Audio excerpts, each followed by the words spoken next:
be your star tonight. You fill my soul with light the day we met. I don't wanna leave your side. Have me by your side when the sun sets. Let's leave for an eternity.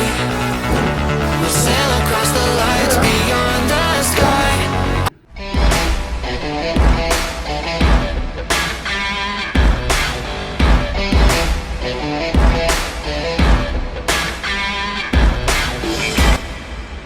안녕하세요, ABC 코치입니다. 오늘은 지상 최강의 이제는 60억 분의 1이 아니라 80억 분의 1이 됐더라고요. 80억 분의 1을 가리는 이 헤비급 챔피언전 은간우 대 7일간의 이 경기에 대한 분석을 하려고 귀한 분을 한번 모셨습니다. 저희 무에타이 스승님이신 성희영 관장님, 간단하게 관장님 안녕하세요. 부탁드리겠습니다. 조그만 무에타이 체육관 영동삼산 체육관 운영하고 있고요. 거기까지만. 관장님이 체육관 무에타이 체육관 운영하신 지가 몇 년 되셨나요? 올해로 21년째 하고 있습니다. 21년. 제 예전 컨텐츠에 그 줄리엔 강대 김동현 그 컨텐츠 할 때 관장님께서 목소리 출연해 주셨었거든요. 오늘 또 오랜만에 관장님께서 오셔서 종합격투기에 대한 분석이라든지 의견을 한번 얘기해보는 그런 시간을 가져보도록 하겠습니다. 관장님께서 UFC 많이 안 보셨다고. 네, 뭐 솔직히 솔직히 얘기해야죠. 네, 제가 그 선수들 지도하는 거를 어느 정도 멀리하면서부터 관심을 안 가져가지고 솔직히 말씀드리면 본 적이 없습니다. 요 근래 한 1, 2년 동안 요 근래 하다 다시 뭐 성현이가 이것도 좀 봐주시고 해서 이제 요새 좀 다시 보기 시작했죠. 승우랑 뭐 지현이 한국 선수들 경기는 봅니다. 이게 아무래도 진입장벽이 좀 있잖아요. 이제 스포티비 맞아요. 네, 그게 컸어요. 네. 저희같이 그러니까 매니아층들도 진짜로 솔직히 말씀드리면 예전처럼의 관심은 좀 없어졌어요. 예전처럼의 관심은. 이게 접근성이 이렇게 좋지 않다 보니까 네네네, 예전에는 맞는 것 같아요. 이제는 돈을 안 내면 보기가 힘들거든요. 그죠. 저는 이렇게도 본 적이 있습니다. 어떻게? 20초 보기 해주지 않습니까? 20초 하면 다시 뒤로 갔다가 다시 오고 뒤로 갔다가 다시 오고 그렇게 해서 5라운드를 봤거든요. 아데사냐 경기였나? 그렇게 본 적이 있어요. 이게 박진감 넘치는 경기 아니면 그것도 괜찮습니다. 여러분들 한번 시도해 보시고요. 근데 7일간의 은간우 이런 경기는 쉽지는 않죠. 저는 이제 은간우가 정말 타고난 육체 신체 능력 정말 80억 분의 1이라고 해도 손색이 없을 만한 선수라고 생각을 하고 은간우를 과연 누가 이길 것인가 그의 대항마로 정말 이 7일간에가 혜성처럼 나타났습니다. 제가 7일간의 경기를 직관한 적이 있어요. 근데 기억이 안 납니다. 왜냐면 별로 의미가 없었겠죠 경기가. 제가 UFC 부산 정찬성 선수 경기할 때 가서 봤는데 잘 하는데 기억이 없어요. 근데 그 선수가 갑자기 헤비급 타이틀 전에 나가는 컨텐더가 돼 있더라고요. 많은 전문가들이 지금 7일간의 승을 많이 픽을 하고 있고요. 근데 사실 격투기 전문가들이 픽을 했지만 틀린 경우도 많았거든요. 그럼요. 저 단적인 예로 코너 맥그리거 대 더스틴 포이리에.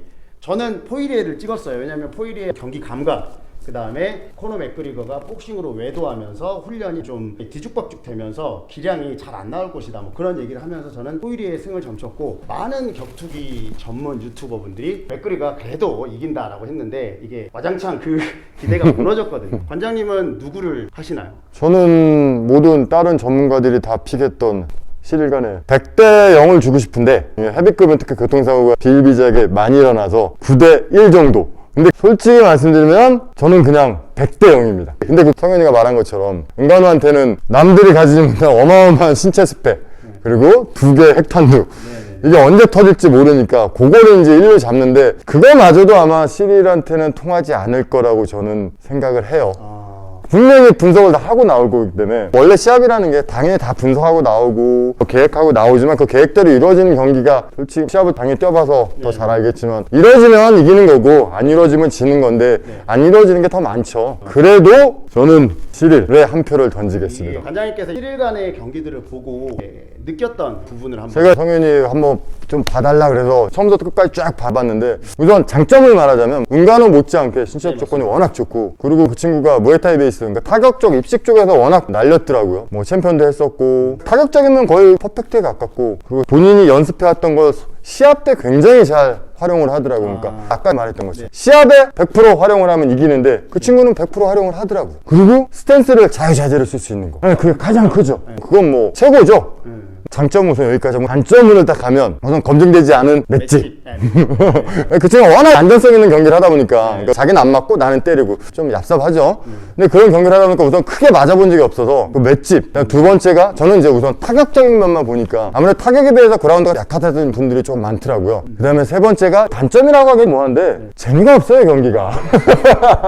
이거 최고 단점이에요. 이게 저희같이 이제 보는 입장에서 재미가 없어요. 저도 아까 전에 승부 예측할 때 얘가 무조건 이긴다 했는데 솔직히 속으로는 은간우가 이겼으면 재밌는 경기가 하는 선수들이 저도 개인적으로는 좋거든요. 그러면 이번 은간우랑 간해랑 시합도 지루하게 흘러갈까요? 아 그게 어려운데 저는 이렇게 봐요. 그러니까 은간우 선수가 저번에 미오치치랑 2차전 했을 때처럼 뭔가 본인이 이 시리를 이기겠다고 계획을 짜서 나오면 엄청나게 경기가 재미없을 거고요. 원래 하던 대로 덤프트럭 닥치고 그냥 돌격 돌진해서 나오면 경기는 분명히 재밌겠죠. 근데 그거는 은간우 입장에서 재밌는 경기고 시리가는 분명히 그거에 대해서 대비를 하겠죠. 뭐 덤프트럭처럼 들어올 거에 대해서. 근데 어쨌든 경기는 재미없을 겁니다. 예전에 스파링 했던 저도 봤어요 그거. 있더라고요. 근데 그때는 시릴간해가 더 근데 그 뭐 우리 저번에 김동현하고 줄리엔강 뭐 얘기할 때도 스파링 가지고는 평가한 거는 말이 안 되죠. 은간우 아까 말한 핵탄두 2개가 있는데 그 스파링 택탄도를 쓰는 건 아니거든요. 그거는 정말 매너 없는 선수. 사실 풀파워 스파링을 많이 하면 경기력에 그럼요. 선수 생명 깎아먹는 거기 때문에. 중요한 경기 놔두고 그렇게 준비하다가 다쳐가지고 진짜 머웨이하는 경우가 너무 많거든요. 그렇기 때문에 풀파워 스파링은 요새는 큰 의미는 없는 더군다나 헤비급이 풀파워 스파링 하기는 힘들죠. 그쵸. 맞습니다. 헤비급은 진짜 맞으면 죽을 수도 있는 그런 상황이기 때문에 이거는 좀 어려운 상황인 것 같고 저는 생각하는 거는 핵탄두를 어떻게든 다들 이겨내 보려고 했지만 다들 거의 짧은 시간 내에 잠들었거든요. 미오치치도 마찬가지로 굉장히 타격도 좋고 레슬링도 좋고 다 좋았던 선수였지 않습니까? 근데 은간우가 그 맞추는 능력이 너무 좋은 것 같아요 저는. 그리고 과연 5라운드 내내 한 번은 안 걸릴까? 한 번은 걸리지. 저는 한 번 걸리면 끝난다고 보거든요. 왜냐면 시릴간에도 이제 그런 펀치를 맞아본 적은 없을 건데 저는 은간우의 신체적인 능력치가 자기 레벨에서 최상위로 올라가 있다고 보고 그 교통사고를 만들어내지 않을까. 어떻게든 거기에서 저는 반박할 게 있죠. 반박.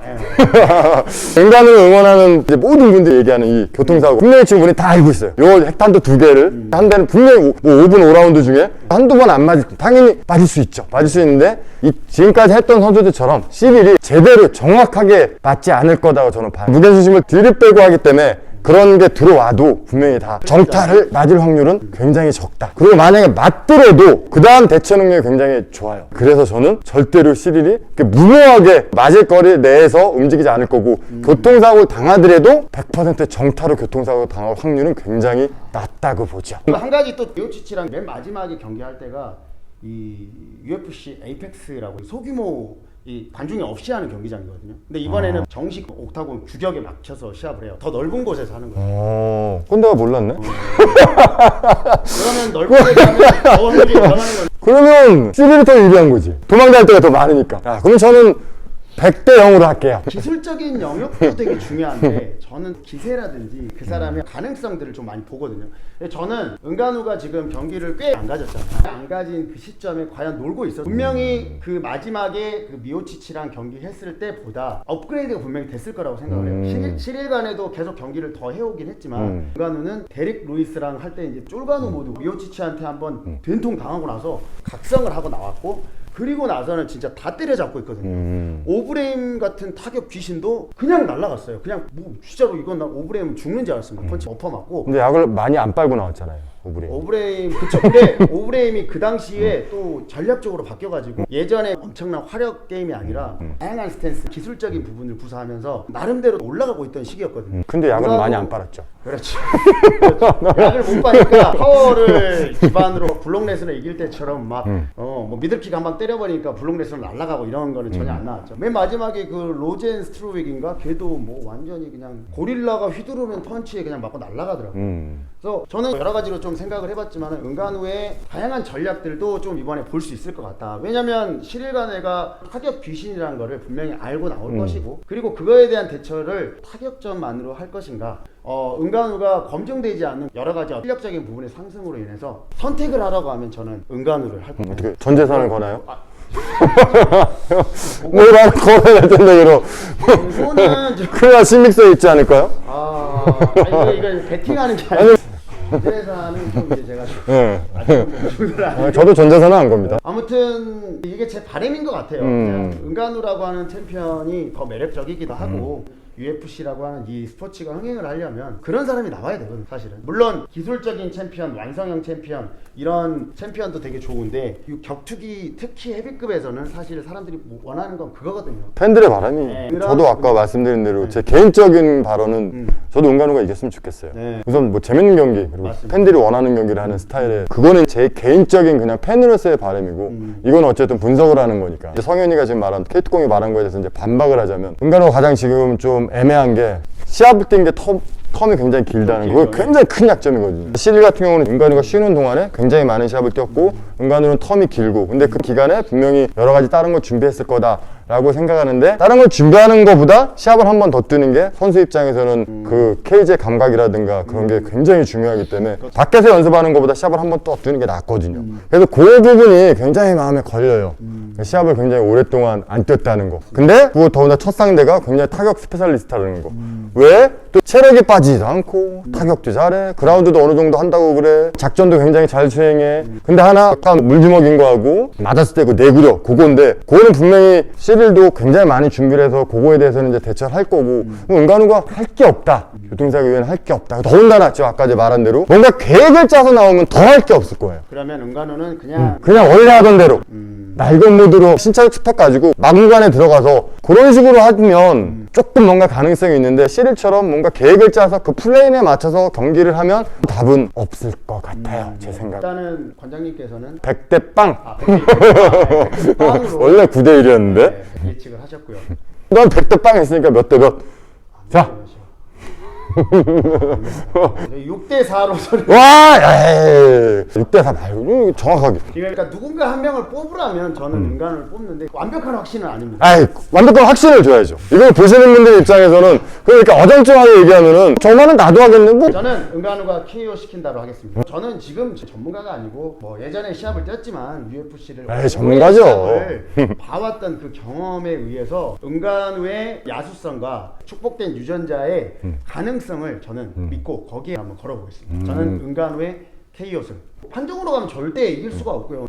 근데 시합이라고 하는 거는 이제 페이지 안에 들어가 봐야 아는 거기 때문에 항상 그 예측들을 좀 반전시키는 경기들이 많았거든요. 7일간 내가 페이스대로 그대로 끌고 나간다고 하면 은간우는 지금 헤비급 챔피언으로 앉아있지 않을 것 같다라는 생각도 들어요. 그래서 저는 은간우가 2.0 버전을 보여주면서 KO로 7일간을 눕힐 거라고 감히 예상을 한번 해보겠습니다. 뭐 틀릴 수도 있어요. 이거는 뭐 재미에 의해서 하는 거니까 격투기 경기 같은 경우는 예측하는 재미가 있기 때문에 그렇게 한번 정리를 한번 해보겠습니다. 저는 은간우가 KO로 이긴다. 아, 그럼 케이트공은 작두 타나요?